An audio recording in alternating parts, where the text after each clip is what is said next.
the Trump-backed plan initially. How much confidence should we have that the GOP can unite and agree on the agenda and President Trump's nominees? Joining me now is incoming White House Press Secretary Karoline Leavitt. Karoline, great to see you. Thank you so much for being here. I want to get to President Trump's agenda and the executive orders that we'll see in a moment. But first, can you answer that question? You saw all the drama over the weekend. Why should we believe that Republicans are going to stay united when, in fact, 38 of them this weekend voted against Trump's agenda? President Trump has put together a brilliant team. You heard Senator Rand Paul earlier in your show, Maria, saying that he couldn't dream of a better cabinet than the one that President Trump has put together. And 4 years ago, not a single Democrat voted against any one of Joe Biden's picks for his cabinet. Republicans need to follow suit. They need to get tough. They need to get smart. They need to confirm President Trump's picks. When you look at the exceptional qualifications of these individuals, there is no reason that a single Republican should vote against any one of them. Let's confirm them so President Trump can get to work, ushering his agenda through the federal government and also on Capitol Hill. And based on my reporting over the weekend and phone calls with several people, I understand raising or eliminating the debt ceiling is now being talked about in terms of putting in the first reconciliation package. Will that be a spoiler for some Republicans? Well, it shouldn't be, because it's a fantastic idea and President Trump is in full support of it, as he has expressed in recent days. Look, the continuing resolution that passed happened because of President Trump. It includes critical aid for our farmers, critical aid and disaster relief for our fellow Americans who were impacted by Hurricane Helene. But as soon as Republicans return to the Hill in January, they have to deal with the debt ceiling. This is the last tool in Senator Schumer and the Democrats' toolbox to try to obstruct President Trump's America First agenda. The American people re-elected President Trump with a resounding mandate because they want him to take monumental action to secure the southern border, to expedite permitting, to unleash the might of our American energy industry, and to restore peace through strength abroad. We can only do that if we get rid of the debt ceiling. President Trump is in strong support of that, and Republicans need to get behind it. Understood. Can you talk to us a bit about President Trump's plans on the first few days? On day one, for example, how many executive orders is he planning?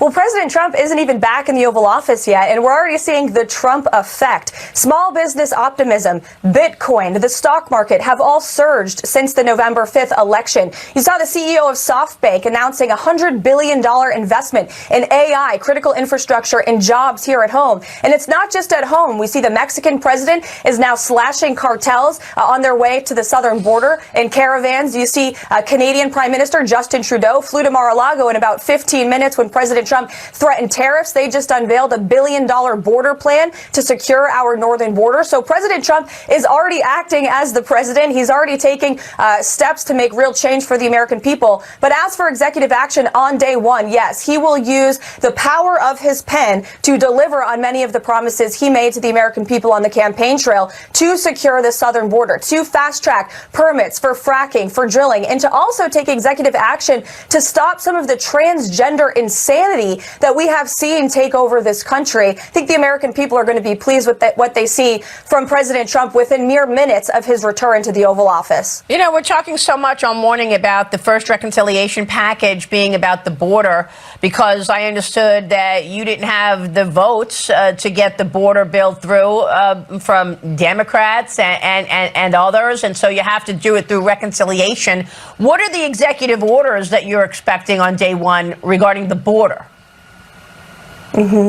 Well, securing the southern border, perhaps looking at Title 42. Many of these executive actions are still being considered by our policy teams and also our lawyers, how we can take, again, legal executive action to shut down the border, to immediately stop the surge of migrant criminals that we have seen over our southern border. And on day one, President Trump is also going to launch the largest mass deportation of illegal criminals in American history. He can do that immediately by empowering federal and local law enforcement to work together to identify, to detain, and to deport these illegal criminals that we know are roaming freely in our country. We know there was nearly 500,000 illegal criminals, rapists, murderers, and drug dealers who are roaming freely in American communities right now in the Christmas season. That's unacceptable, and President Trump is going to take strong action on day one to end it and to deport these individuals from our country. So dangerous. It's unbelievable. Karoline, it's great to talk with you. Thanks so much.